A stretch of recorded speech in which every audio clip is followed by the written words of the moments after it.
두려운 마음으로 주님을 섬기고 떨리는 마음으로 주님을 찬양하여라. 주연절 7째 주일, 공의로 세상을 다스리시는 주님께 신령과 진정으로 예배를 드립시다.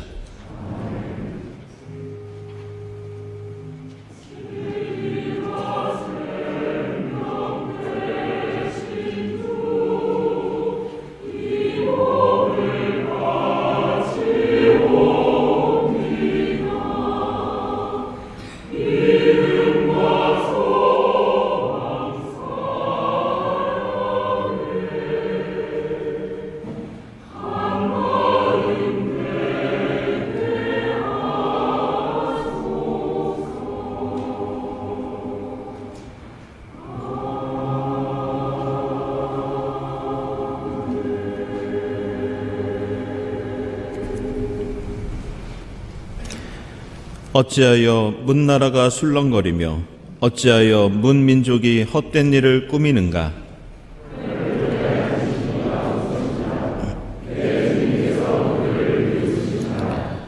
마침내 주님께서 분을 내고 진노하셔서 그들에게 호령하시며 이르시기를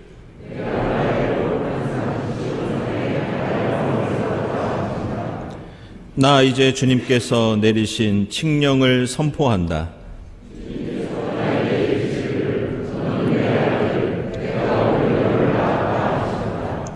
왕들아, 지혜롭게 행동하여라. 세상의 통치자들아, 경고하는 이 말을 받아들여라.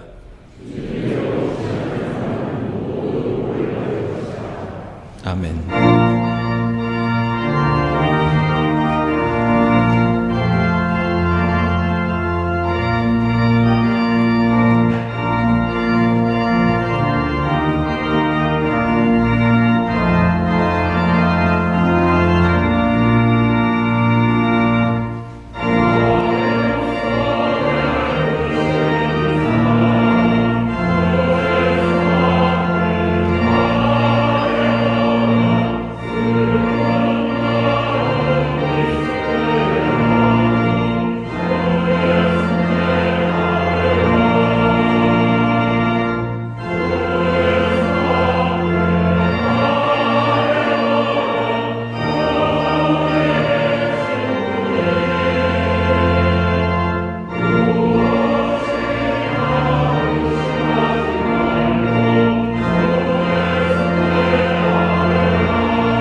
주 나 주는 자비롭고 은혜로우며 노하기를 더디하고 한결같은 사랑과 진실이 풍성한 하나님이다. 주님의 한없는 사랑과 자비에 의지하여 우리 모든 죄를 고백하고 회개합시다.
주님의 사랑과 긍휼이 아침마다 새롭고 주님의 신실이 큽니다. 이 말씀에 의지하여 우리 모든 죄가 용서받았음을 선언합니다. 아멘.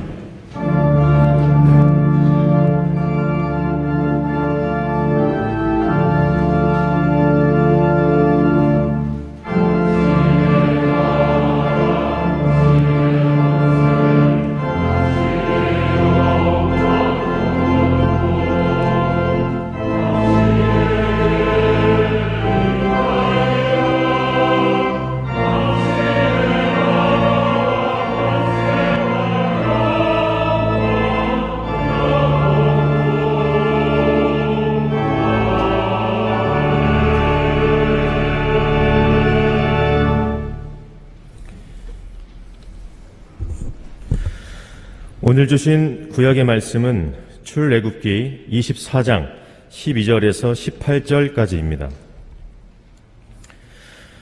주님께서 모세에게 말씀하셨다. 너는 내가 있는 산으로 올라와서 여기에서 기다려라.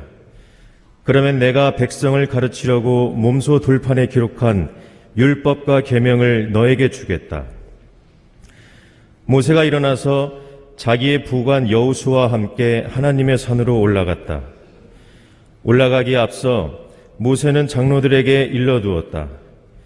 우리가 여러분에게 돌아올 때까지 여기에서 우리를 기다리고 있으십시오. 아론과 훌이 여러분과 함께 있을 것이니 문제가 있는 사람은 누구든지 그들에게로 가게 하십시오. 모세가 산에 오르니 구름이 산을 덮었다.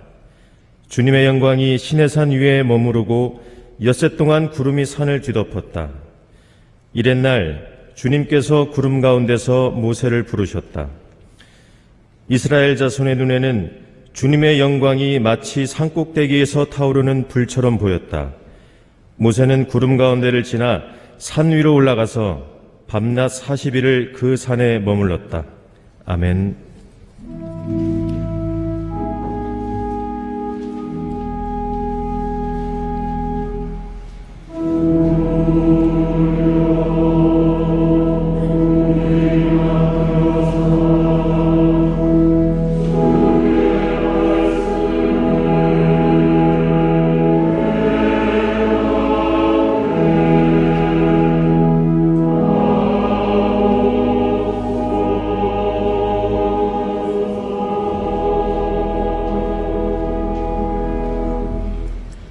서신의 말씀은 베드로후서 1장 16에서 21절 말씀입니다.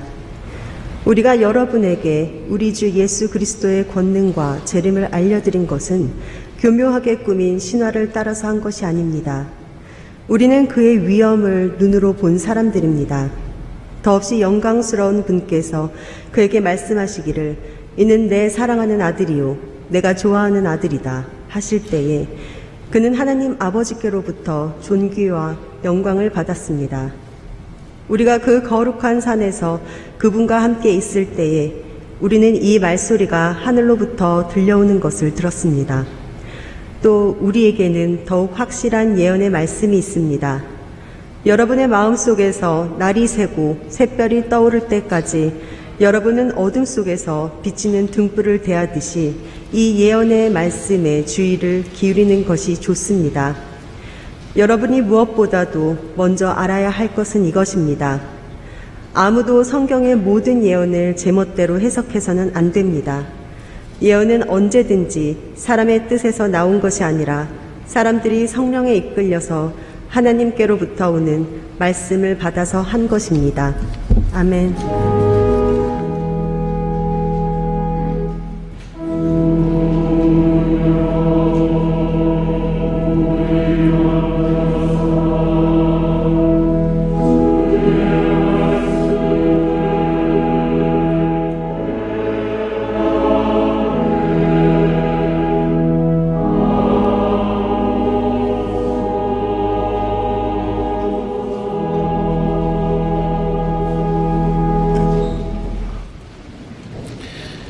복음의 말씀은 마태복음서 17장 1절부터 9절까지입니다.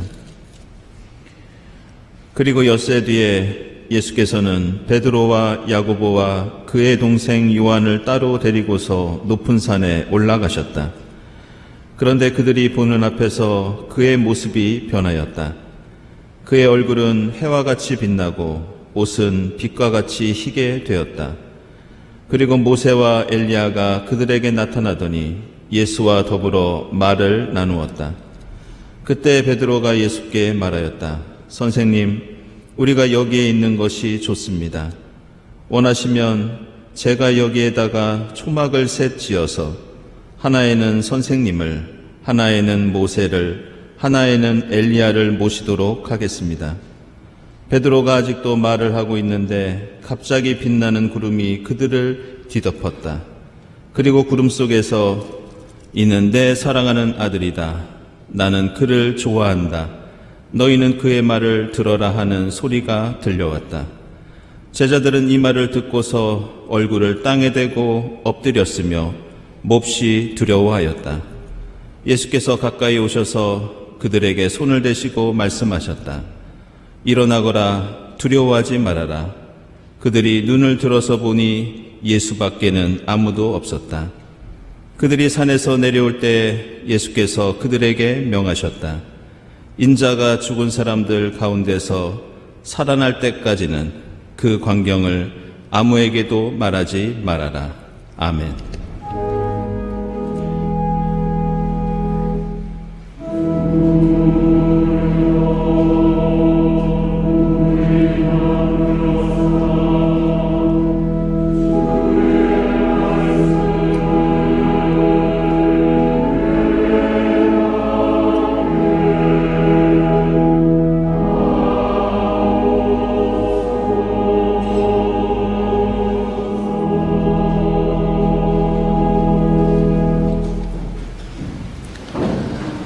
친교와 소식 시간입니다. 오늘은 주연절 7번째 주일입니다. 이 자리에 함께 하신 교우들, 또 지금 인터넷으로 예배드리는 교우들 모두 환영합니다. 우리 주위에 계신 분들과 함께 평화 인사 나누겠습니다. 주님의 평화를 빕니다.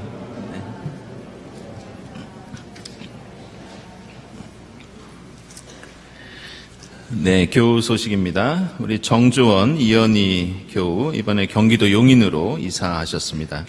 주님께서 함께 해주시기를 기원합니다. 김영태 집사님, 우리 남신도의 서울연합회 서기로 취임하셨습니다. 축하드립니다.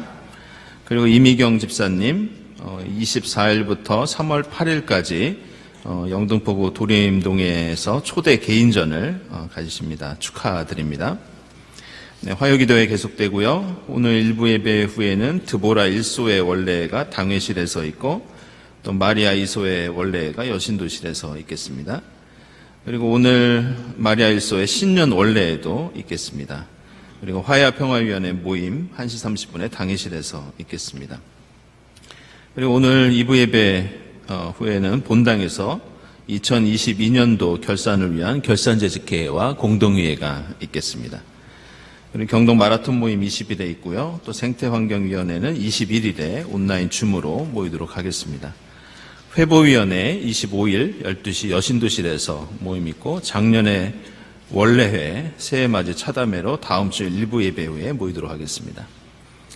네, 오늘 1, 4분기 세교 교육이 오후 1시부터 교육관 203호에서 우리 권영림 목사님께서 인도해 주시겠습니다. 그리고 그동안 안내해드린 우리 한마음 탁구대회 오늘 오후 1시 30분부터 친교실에서 진행됩니다. 우리 이 일을 위해서 선후회, 중후회, 청년부에서 수고를 해주셨는데요. 우리 교우들께 좀 부탁을 드렸습니다. 점심 식사는 1시 10분까지 해주시면 이 탁구대회를 이어서 진행한다고 요청해 주셨습니다. 2023년도 1학기 교회 장학생 안내입니다. 아래와 같이 선정했고요. 특별히 이번에 권사회와 장학위원회에서 지금 교단에서 한신대 신학생 전액 장학금 제도를 올해부터 시행하려고 합니다. 이것을 위해서 5년 동안 우리 약정을 해주셨습니다. 감사드립니다. 그리고 부활절 세례, 견신내 어린이 세례 신청 다음 주일까지 신청해 주시기 바랍니다. 네, 여러분들께 지금 성회 수요일 예배 그 주보를 함께 첨부해 드렸는데요. 보시면은 돌아오는 수요일부터 이제 사순절이 시작됩니다. 1년 교회력 가운데 가장 중요한 시기가 돌아오는 수요일, 성의 수요일부터 부활주일에 이르는 그 기간입니다. 여러분들 특별히 기억해 주시고 이번 주 수요 예배 때 많은 참석을 부탁을 드립니다. 그리고 3월 1일에는 에스더 기도회 및 헌신 예배 여신도에서 진행해 주시고요. 3월 8일부터 출애굽기 강해 계속 이어지도록 하겠습니다. 강승구 목사님 우리 사순절 성경 공부 인도해 주시는데요. 2월 26일, 3월 12일, 3월 26일 진행되겠습니다. 그리고 사순절 신방 신청받고 있고요. 또 사순절 목요음악회 이번 시간에는 민희정 선생님, 장정권 선생님께서 연주해 주시겠습니다. 역시 많은 참여 부탁드립니다. 사순절 묵상집 판매 중에 있고 또 온라인 묵상 준비 중에 있습니다. 다음 주일에 그 교회학교 졸업 예배와 교사 임명식이 1부 예배와 2부 예배 때 있겠습니다. 그리고 알려드린 대로 3월부터는 교회학교 청년부 주일 예배 시간이 변경됩니다. 9시 30분에서 11시 30분에 교회학교가 예배를 드리고요. 청년부는 오후 1시에서 오후 30분으로 변경되겠습니다. 참고해 주시기 바랍니다. 핸드벨 단원 계속해서 모집 중에 있고요. 2부 성가대도 역시 모집 중에 있습니다. 그리고 우리 교단의 남신도회 전국연합회 정기총회가 20일에 있겠습니다. 그리고 지난주에 말씀드린 지진 구호 헌금, 우리 튀르키예와 시리아 피해자를 위한 헌금을 다음 주일까지 모금하도록 하겠습니다. 지난주일에 많은 분들이 동참해 주셨는데요. 그리고 이 사용처는 저희가 3월 초에 있는 당회를 거쳐서 그곳에서 결정해서 저희들이 전달하도록 하겠습니다. 다음 주일 예배위원 감사드리고 감사헌금 선한 이후 하나님께 드립니다. 그리고 김정혜 권사님 어제 유승강교 결혼 예식이 있었는데요. 감사하면서 전교인 식사 대접을 해주셨습니다. 축하드리고 감사드립니다. 기도드리겠습니다.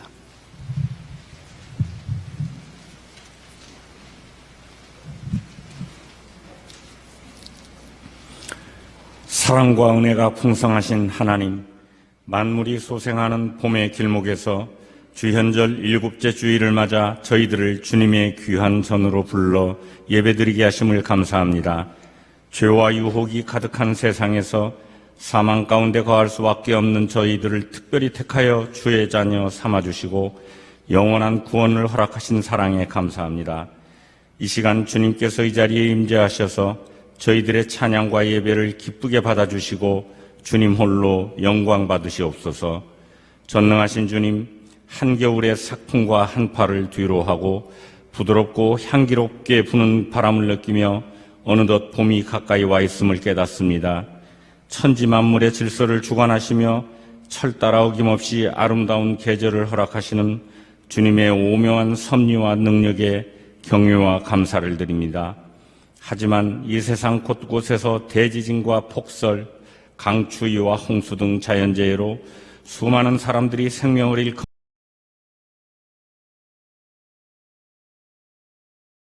거의 1년이 지난 우크라이나 전쟁은 끝이 보이지 않은 채 확전 양상을 보이고 있으며 초강대국 간의 대립과 갈등, 세계적인 인플레이션과 금리 인상, 그리고 경기 침체의 확산으로 가난하고 소외받는 서민과 젊은이들의 생활고는 극한 상황에 몰리고 있습니다. 총체적인 혼란이 몰려오고 있지만 무지하고 용기 없는 저희들은 어찌해야 좋을지 모르고 주님만 바라보고 있습니다. 주님, 저희에게 자비와 긍휼을 베푸셔서 환난을 이겨낼 지혜와 용기를 주옵소서. 자비하신 주님, 이 시간 대지진으로 큰 피해를 입은 튀르키예와 시리아를 위해 기도합니다. 특히 지진 피해의 중심 지역인 안타키아 지역은 스데반 집사의 순교 이후 예루살렘 교회 성도들이 흩어지면서 최초로 정착하여 안디옥 교회를 설립한 지역이며 바나바와 바울 사도가 함께 선교 활동을 시작하였던 역사적인 초대교회 도시라는 점에서 주를 믿는 저희들은 더욱 큰 안타까움을 가질 수밖에 없습니다. 지진으로 고귀한 생명을 잃거나 부상을 당한 이들, 흔적도 없이 무너진 삶의 터전을 바라보면서 망연자실해하는 이들, 사랑하는 가족을 잃거나 생사조차 모른 채 슬픔에 빠져있는 이들에게 주님의 특별한 위로를 허락하여 주시고 빠른 치유와 회복을 베풀어 주시기를 간구합니다. 70여 년 전 전쟁으로 모든 것이 파괴되고 국가 전망의 위기에 처했던 우리나라에 도움의 손길을 내밀었던 튀르키예의 피해 복구와 재건을 위해 이번에는 우리 국민들이 따뜻한 도움의 손길을 내밀게 하시고 주님의 사랑과 공의를 행동으로 실천하는 데 앞장서게 하여 주옵소서. 나라를 위해 기도합니다. 지난 3년간 수많은 생명을 앗아가고 국민들의 일상생활에 큰 불편과 고통을 주었던 코로나 바이러스를 마침내 물리치시고 조만간 마스크를 벗고 예배드리고 생활할 수 있게 허락하심을 감사합니다. 코로나로 인하여 건강을 상한 이들과 일터를 잃고 고통 속에 살아온 이들의 건강과 일상을 온전하게 회복시켜 주옵소서. 주님, 나라 안팎으로 온갖 어려움과 시련이 몰려오고 있는 시기에 국민들의 안전과 민생보다 자신들의 정치적 이익에만 눈이 어두워 보기에도 민망한 정쟁에 맞물되어 있는 유정자와 정치인들이 회개하게 하여 주시고 주님의 뜻을 깨닫고 나라와 국민을 먼저 생각하는 지도자들 되게 하여 주옵소서. 교회를 위해 기도합니다. 추운 날씨에도 교회 학교와 청년부의 겨울 수련회를 은혜 가운데 마치게 하심을 감사드립니다. 이를 위해 섬기고 봉사한 목회자들과 선생님들 그리고 성도님들에게 하늘의 복을 주옵소서. 수련회를 통해 경동의 다음 세대들이 영적인 성장을 이루고 기쁨과 행복이 가득한 어린 시절 신앙의 추억을 오래도록 간직하면서 앞으로 경동교회를 이끌어가는 일꾼으로 성장할 수 있도록 인도하여 주옵소서. 예배 후에 있을 결산제지교와 공동의회가 성령님의 인도하에 은혜롭게 마무리될 수 있도록 도와주시고 한마음 탁구대회를 통하여 성도 간의 따뜻한 만남과 교제가 이루어지게 하옵소서. 저희에게 세 분의 새 교우를 보내주시니 감사합니다. 이들이 경동교회에서 복된 신앙 생활을 할 수 있게 도와주옵소서. 군 복무 중인 교우들, 여행 중인 교우들, 특별히 이 순간에도 무거운 질병과 빈곤, 실업, 또 일일이 열거할 수 없는 이유로 고통받고 있는 교우들을 주님의 따뜻한 사랑으로 위로하시고 모든 일이 주님 안에서 형통하게 하여 주시옵소서.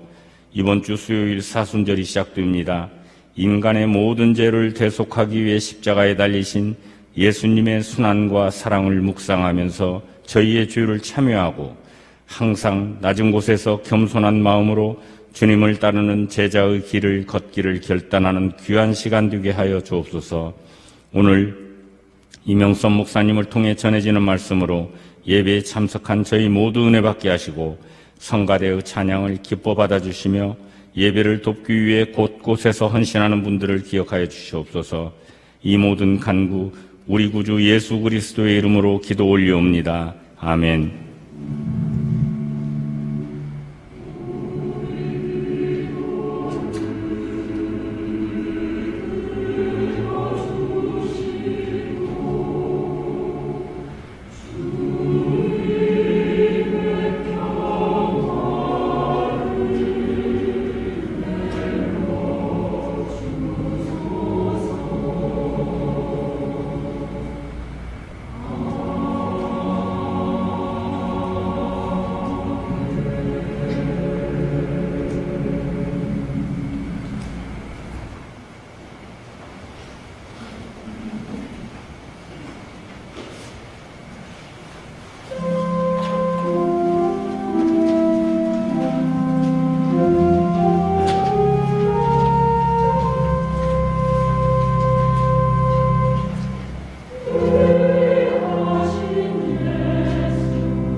네, 일부 성가대 귀한 찬양 감사드립니다.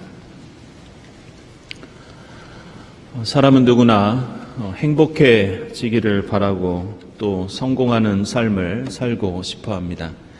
평생 동안 아프지 않고 건강했으면 좋겠고 또 가난하게 살기보다는 넉넉한 삶을 살고 싶어 합니다. 그리고 사람들에게 인정받고 사랑받으면서 살고 싶은 것이 인지상정입니다. 많은 사람들이 마음과 힘을 다해 노력하고 갈구하는 것은 우리가 삶의 절정에 오르는 것, 삶의 정상에 오르는 것입니다. 그리고 그곳에서 우리는 내가 누리는 행복이 가능하면 그치지 않고 오랫동안 지속되기를 우리는 바랍니다. 예수님의 제자들이 바로 그러했습니다. 이들이 처음 예수를 만나서 생업을 버리고 예수를 쫓아갔던 이유는 그들도 행복해지고 싶었고 성공하고 싶었기 때문이었습니다.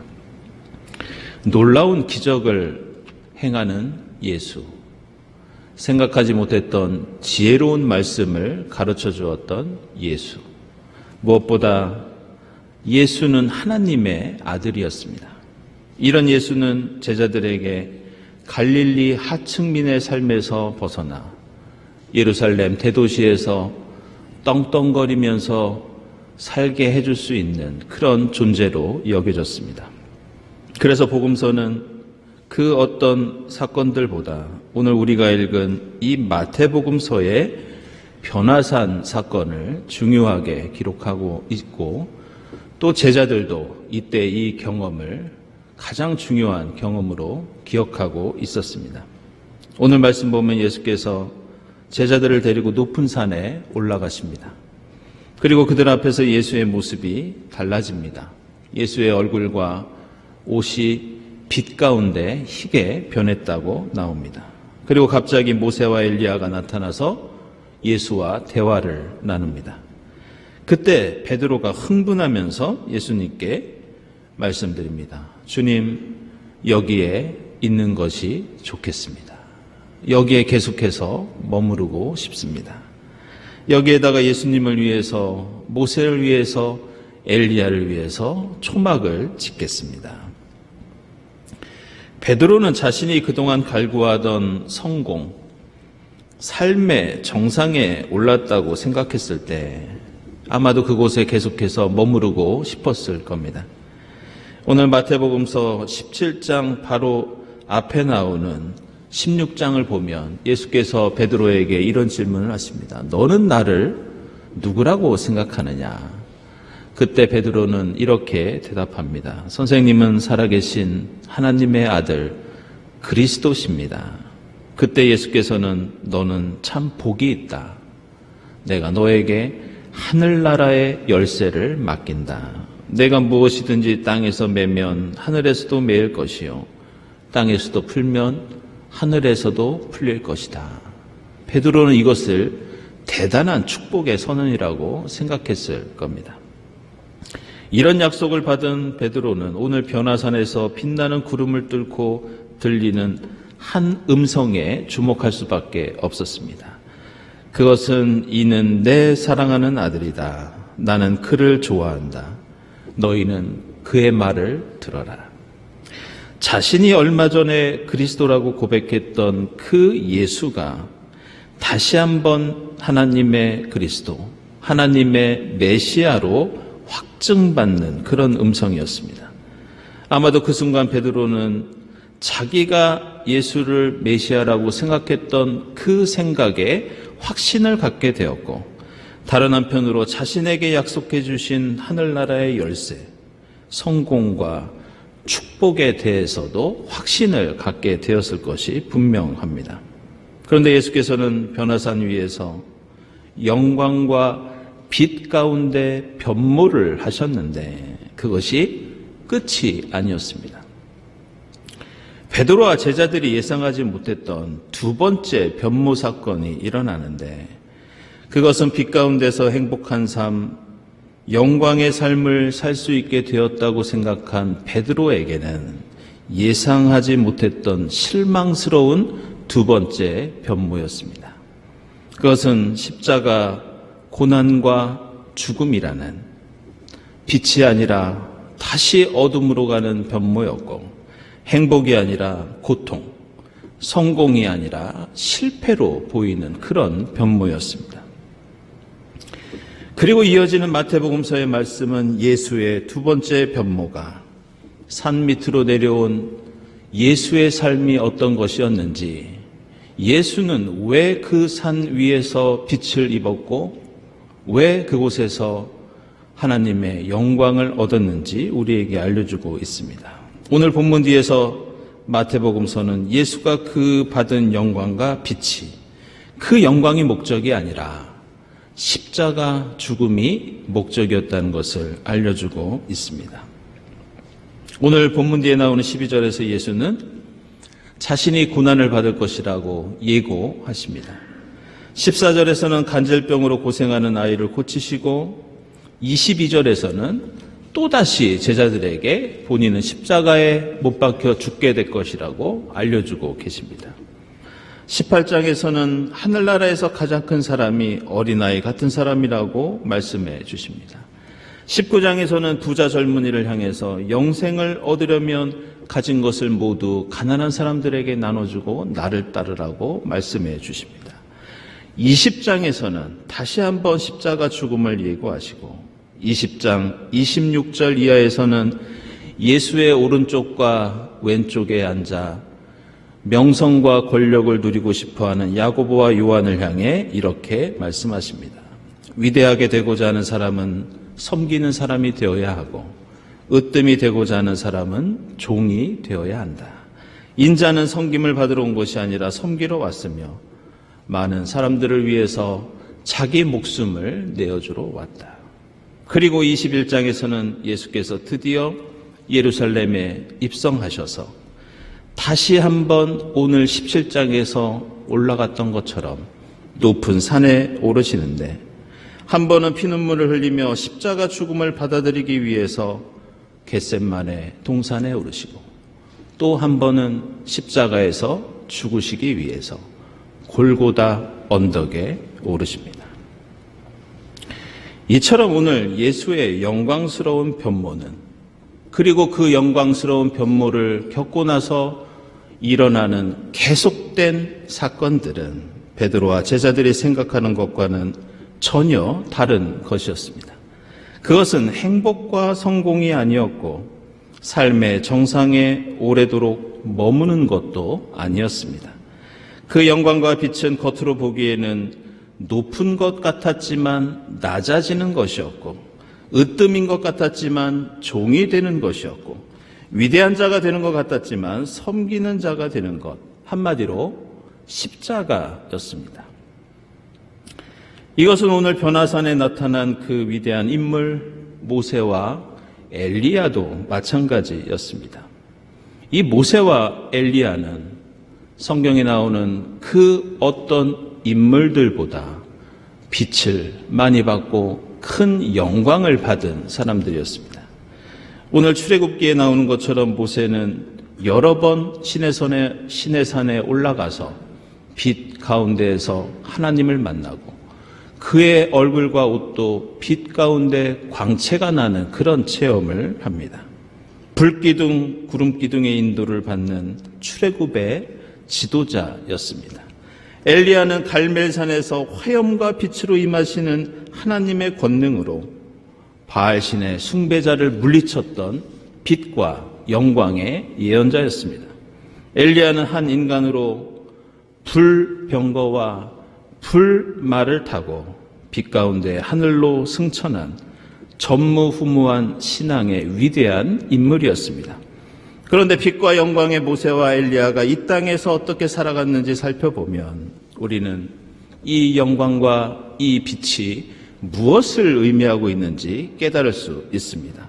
모세는 어릴 때부터 죽을 고비와 온갖 고난을 겪다가 40년 동안 광야길을 걸어야 했고 결국에는 가나안 땅에 들어가지도 못했습니다. 엘리야는 항상 가난하고 궁핍하였고 늘 죽음의 위협에 시달리며 도망다니는 신세를 벗어날 수 없었습니다. 따라서 모세와 엘리야가 누린 그 빛과 영광은 예수의 십자가와 다르지 않은 백성들을 구하고 살리기 위해서 스스로 종이 되고 낮아지고 섬기는 십자가의 삶이었습니다. 오늘 출애굽기 24장 말씀은 이스라엘 백성이 시내산에서 야훼 하나님과 언약을 체결하는 그런 사건을 기록하고 있습니다. 출애굽기 24장 3절과 7절을 보면 인상적인 모습들이 나옵니다. 하나님의 말씀에 대해서 이스라엘 백성들이 어떤 태도와 결단을 보였는가? 온 백성이 한 목소리로 주님께서 명하신 모든 말씀을 지키겠다고 대답하는 장면이 나옵니다. 7절에서도 그들은 주님께서 명하신 모든 말씀을 받들어 지키겠다고 말하였다. 이렇게 말씀하고 있습니다. 하지만 백성들의 이러한 응답, 외침은 얼마 지나지 않아서 공수표가 되고 계약 불이행이 되고 거짓말이 됩니다. 지금 이스라엘 백성들은 큰 영광 가운데 나타나신 하나님, 그 놀라운 광경에 감격하고 흥분하면서 이제 자신들에게 엄청난 성공과 행복이 올 것이라고 확신했습니다. 그래서 우리는 하나님 말씀 잘 지킬 수 있고 하나님의 백성으로 충실히 살아갈 수 있다고 약속합니다. 그러나 그들이 모르고 있었던 것이 있는데 그것은 하나님의 말씀대로 사는 것이 그렇게 빛나고 찬란하고 영광스러운 것만은 아니라는 그 사실을 그들은 잊고 있었습니다. 오늘 출애굽기 말씀은 모세가 하나님으로부터 율법의 말씀을 받는 장면인데 이 율법을 히브리어로 토라라고 합니다. 그런데 유대교의 랍비들은 하나님 말씀인 토라가 어떤 성격을 가지고 있는지 설명하기 위해서 한 가지 비유를 들고 있는데 이 토라를 밀가루에 견주어서 말합니다. 그래서 유대교에는 이런 격언이 있습니다. 밀가루가 없으면 토라가 없고 토라가 없으면 밀가루도 없다. 왜 랍비들은 하필 하나님의 말씀을 이 밀가루에 비유하고 있는 것일까? 물론 팔레스틴 지방의 주민들은 이 성경 시대부터 밀이나 보리나 귀리 그리고 호밀 같은 곡식들을 가루로 만들어서 빵을 구워 먹었습니다. 성경에서 밥을 먹는 장면을 보면 대부분 이러한 빵이 나오고 따라서 하나님의 말씀을 생명을 유지하기 위해서 먹는 밀가루나 빵에 비유하는 것은 자연스러운 일일 것일 겁니다. 하지만 여기에는 더 중요한 이유가 있는데 그것은 농사지은 곡식을 밀가루로 갈아서 빵을 만드는 과정이 우리가 하나님을 믿는 것 그리고 하나님의 말씀을 듣고 실천하는 것과 비슷하기 때문에 이 랍비들은 하나님의 말씀 토라를 밀가루에 비유하고 있습니다. 밀과 보리는 팔레스틴 지방에서 농사 짓는 것이 그리 어렵지 않다고 합니다. 적당한 온도와 습기만 있으면 저절로 싹이 트고 열매를 맺는 그런 특징이 있다고 합니다. 하지만 밀이나 보리가 열매를 맺는다고 우리가 그것을 바로 먹을 수 있는 것은 아닙니다. 우리가 쌀 농사를 지었다고 생쌀을 씹어서 먹을 수 없는 것과 같습니다. 농부는 추수 뒤에는 알곡과 쭉정이를 분류해서 말려야 합니다. 그 후에 절구나 맷돌에 찧어서 고운 가루를 내야 합니다. 여기에 우유와 소금을 넣고 반죽을 해야 하고 오랫동안 숙성을 한 다음에 불에 구워야 먹을 수 있는 빵이 됩니다. 이처럼 밀이나 보리는 어렵지 않게 얻을 수 있지만 그것이 음식이 되어서 우리 입에 들어오기까지 많은 수고와 노력이 필요합니다. 이것은 하나님의 말씀도 우리의 믿음 생활도 마찬가지입니다. 우리가 하나님의 말씀을 듣고 읽고 묵상하는 것은 어렵지 않은 일입니다. 최근에는 언제 어디서든지 마음만 먹으면 성경을 읽고 듣고 배울 수 있고 그것은 설교도 마찬가지입니다. 오늘 출애굽기 말씀처럼 하나님 말씀은 대가 없이 이스라엘 백성들에게 은혜로 베풀어 주신 선물 같은 것이었습니다. 하지만 말씀과 믿음은 행복을 주고 영광과 빛 가운데 있는 것 같지만 이것이 영혼의 양식이 되어서 세상을 먹이고 살리는 생명의 빵이 되려면 눈물을 쏟아야 되고 땀을 흘려야 되고 십자가를 거쳐야 합니다. 이 곡식을 알곡과 쭉종이로 나누고 말리고 갈고 반죽하고 다시 숙성하고 뜨거운 불에 구워야 합니다. 그래서 랍비들은 밀가루가 없으면 토라가 없고 토라가 없으면 밀가루도 없다고 어떤 믿음과 영광도 십자가를 거쳐야 부활과 생명에 이를 수 있다고 가르쳐주고 있습니다. 사랑하는 여러분, 이제 우리는 돌아오는 수요일이 되면 사순절이 시작되는 성회 수요일을 맞이하게 됩니다. 이번 성회 수요일 예배에는 성만찬과 함께 불에 태운 재로 여러분의 손바닥에 십자가를 그려 넣는 재의 예식을 우리가 치릅니다. 그런데 여러분의 손에 새길 그 재는 작년 부활절을 앞두고 종려주일에 우리 교회학교 어린이들이 정성껏 만든 종려나무 십자가를 태운 재입니다. 그리고 그 재를 이번 수요일에 사용하고 다시 주일학교에서는 내년 성회 수요일에 사용할 종려나무 십자가를 이번 종려주일에 만들 예정입니다.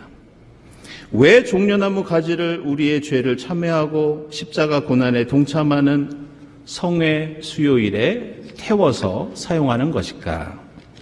종려나무 가지는 예수의 영광과 승리를 상징합니다. 빛으로 오신 메시아, 호산나 다윗의 자손으로 오신 왕을 가리킵니다.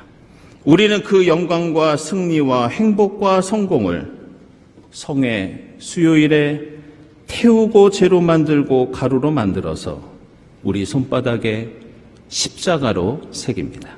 그것은 하늘의 밀알은 썩지 않으면 열매를 맺을 수 없고 그 열매는 가루가 되지 않으면 누구에게도 생명의 빵이 되지 않기 때문입니다. 우리는 1년 365일을 예수처럼 십자가를 지면서 살 수는 없습니다. 그런 믿음이 우리에게는 없습니다. 우리가 성회 수요일부터 사순절을 시작하는 것은 이 40일만이라도 내가 가진 돈과 명예와 시간과 능력의 알곡을 십자가에서 가루로 만들어 세상을 살리는 생명의 빵을 만들기 위해서입니다. 돌아오는 주간 사순절을 맞이하면서 예수의 첫 번째 변모 앞에 초막을 짓는 것이 아니라 예수의 두 번째 변모 앞에 예수와 함께 십자가를 지고 세상을 살리는 생명의 빵을 만드는 여러분의 사순절이 될 수 있기를 바랍니다. 기도하겠습니다.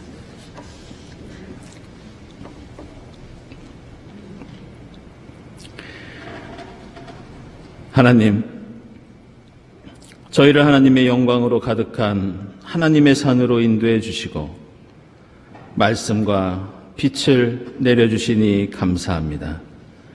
이제 그 말씀 품고 산 밑으로 내려와 주님 가신 십자가의 길을 따르도록 인도해 주시옵소서. 돌아오는 사순절 저희의 힘과 능력과 지혜가 하늘의 밀알이 되어 세상을 살리고 이웃을 먹이는 생명의 빵이 될 수 있도록 인도해 주시옵소서. 예수 그리스도의 이름으로 기도드리옵나이다. 아멘.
하나님, 지금 여기까지 저희들을 에베네셀로 지켜주시고 인도해 주시니 감사합니다.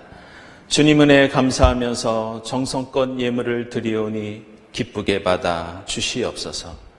이 예물을 통해 하나님 영광 드러나게 하시고 이 예물이 이 땅에 고통당하는 이웃들을 위해서 주님의 사랑을 간구하는 이들을 위해서 값지게 사용되게 하옵소서.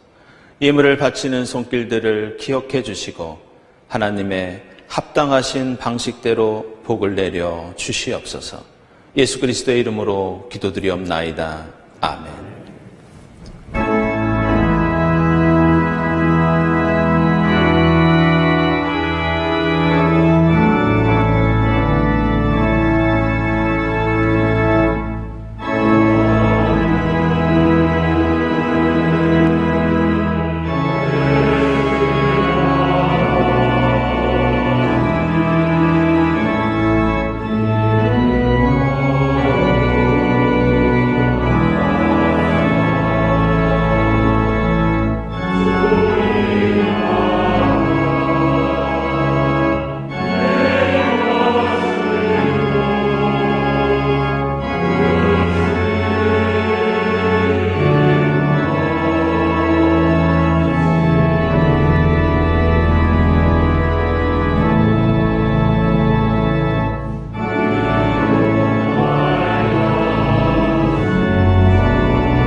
하나님, 저희에게 빛을 비춰주시고 주님의 음성을 들려주시니 감사합니다.